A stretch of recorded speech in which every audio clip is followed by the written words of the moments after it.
우리는 지나온 일들, 과거를 통해 앞으로의 일을 예측하며 삽니다. 지나온 시간들 우리는 어떻게 지냈습니까? 1997년 IMF와 28년 금융위기, 그리고 지금을 이야기하고 있습니다. 결국 이렇게 과도하게 쌓인 부채는 문제를 일으킬 수밖에 없고, 이래저래 자신의 삶을 책임지지 않고 조금만 이러다가 영부영 시간을 보낸 사람은 어느 시점에 그 이제 무책임으로 인한 대가를 지불하게 되어 있다라는 겁니다. 결국은 사람들은 피해갈 수 없습니다. 뭐가 됐건 간에 자기 앞에 놓여 있는 그러한 상황들이 이제 많은 문제를 품고 있고, 그 문제를 어떻게 헤쳐나가느냐에 따라서 그 사람의 앞으로의 삶이 이제 정해진다라는 겁니다. 결국은 많이 어려울 것이고, 많이 막막하고, 많이 힘들 거다라고 봐야 됩니다. 결국 누가 뭐라 해도 이 살아가는 삶의 모습이 쉽지만은 않을 거다라는 거, 많이 어려울 수 있다라는 것들도 인정해야 됩니다. 누가 뭐라 하든 헤쳐나가야죠. 길을 만들어야 되고 다듬어야 됩니다. 결국 이제 쉽지 않고 외로운 길이죠. 하지만 그 외롭고 쉽지 않은 길을 계속 이제 가다 보면 또 뭔가가 만들어지기도 한다라는 겁니다. 왜 나에게만 이런 일이 있나? 나는 왜 이렇게 참 지질이 공상인가? 뭐가 이렇게 좀 잘 안 되나? 이런 생각들도 많이 할 터인데, 그럼에도 불구하고 부지런히 또 앞으로 나가야 되는 겁니다. 뭔가를 만들어가고 다듬어가고 해결해 나가야죠. 그러한 것들이 더욱더 필요한 것 같습니다. 좀 더 살펴보고 따져보고 두고 보고 또 만들어 가야죠.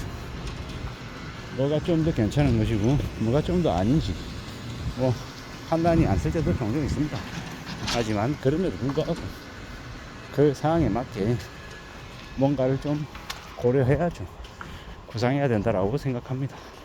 천천히 차근차근 이제 움직여 나가는 것도 필요하고, 또 되돌아보는 것도 필요하고, 과거를 열심히 공부하면서 이제 과거의 것들 속에서 뭔가를 찾아내긴 해야죠. 결국은 궁극적인 거는 2024년 5월에서 2025년 5월쯤 대략 한 1년쯤 지나면 우리의 삶들이 많이 뒤바뀌어 있을 것임을 압니다.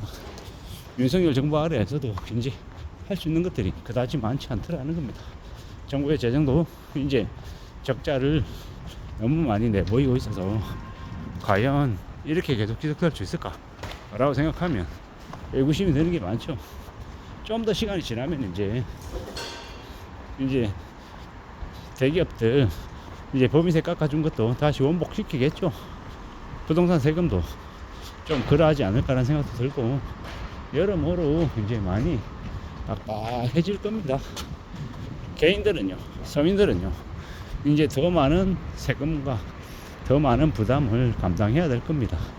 이제 그렇게 흘러갈 것 같다라고 봐야죠. 좀 암담하고 답답하고 갑갑한 상황인데 이제 피할 수 없을 것 같다라는 겁니다. 이미 이제 너무 많은 이제 너무 많은 이제 어려움들이 계속되고 있는 것 같습니다. 참 막막하죠. 참 답답합니다. 앞으로 길이 좀 안 보일 것 같은 거죠. 이제 대출이 이제 많이 줄어들 것이고, 이제 사람들이 카드론 돌려막기도, 이제 보험 약한 대출도 이제 쉽지 않거든요. 이래저래 이제 여러 금융권들이 사실상 대출을 장려하기보다는 대출을 이제 잠그게 됩니다.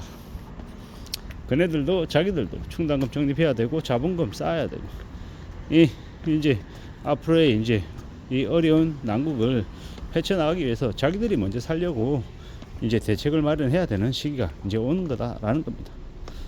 이제 결국 이렇게 되면 이제 고유가에 이제 올 쇼크가 똑같이 온 것하고 같은데, 이제 경제도 안 좋아지고 이래저래 물가는 미친 듯이 오르고, 정부는 물가 관련해서 사실상 내버려 둔 상태고, 기획재정부나 아니면 금융감독원이나 금융원이나 금감원이나 전부 다 이제 도둑놈들만 헤쳐먹는, 세금을 훔치는 그런 도둑놈들만 전부 다 포진해 있어서 나라 꼴이 더 이제 개판이 되어가고 있죠. 이복경 같은 놈을 앉히는 순간 이제 대한민국의 경제 분야는 윤석열이 그냥 자기들이 해먹겠다라고 수작질을 선포한 거하고 똑같은 거죠. 그냥 개막장이 지금 이제 벌어지고 있는 겁니다. 이런 나라에서 희망이 가능할까요? 기대와 희망을 품는 게 가능하냐? 불가능한 거죠. 앞으로 이제 그런 이제 충격은 더 심해진다. 그리고 더 이제 마음을 단단히 먹고 움직여야 되는데 참 뭔가 안 보이는 거죠. 깝깝한 거죠. 앞으로 이제 더 험난해지고 더 힘들어지고 더 막막해진다라고 봐야 됩니다. 누가 뭐라 그래도 이 살아가는 현실을 냉혹하게 바라봐야 된다. 앞으로 나라가 국민들을 상대로 뒤통수 치고 사기 쳐먹는다라고 봐야 됩니다. 이미 너무 많은 이제 충격들이 도사리고 있습니다. 헤어나올 수 있을까? 벗어날 수 있을까? 거의 못 견뎌 나올 것 같은데, 너무 많은 일들이 올라갈 것 같은데 라는 생각이 듭니다. 요새 보면 정신 나간 년놈들이 너무도 많죠. 그들을 보면 그래서 그들이 이제 연끌하고 비투하고 코인하면서 이제 잡힌 물고기가 된 거구나 라는 생각이 듭니다. 앞으로도 시간이 지날수록 이제 그렇게 이제 잡힌 물고기들, 뭔가 자유의지나 아니면 주도성이나 아니면 자립하는 마음들이 아예 이제 사라지는 거죠. 그들은 이미 강요된 현실을 벗어나지 못합니다. 그 강요된 현실 안에서 살아가는 거죠. 그러고 싶은가?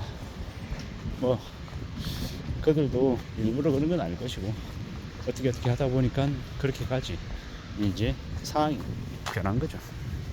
앞으로 더욱더 많은 이제 어려움, 많은 충격들을 겪게 될 것이다. 그리고 그들은 절대로 벗어나지 못할 거다라고 생각합니다. 대부분의 사람들, 그 걸려든 이들의 95%, 아니 97%, 98%, 99%는 벗어나지 못한다. 죽을 때까지 그렇게 빚의 노예로 살아가게 될 거다 라고 생각합니다. 세상을 너무 만만하고 쉽게 생각한 탓에 그들이 걸려든 것 같습니다. 우리는 앞으로 현실을 더욱 두려워하고 더욱 무서워하며 살아가야 될 것 같습니다. 그래야 삶을 헤쳐나가지 않을까 라고 생각해 봅니다. 이상입니다.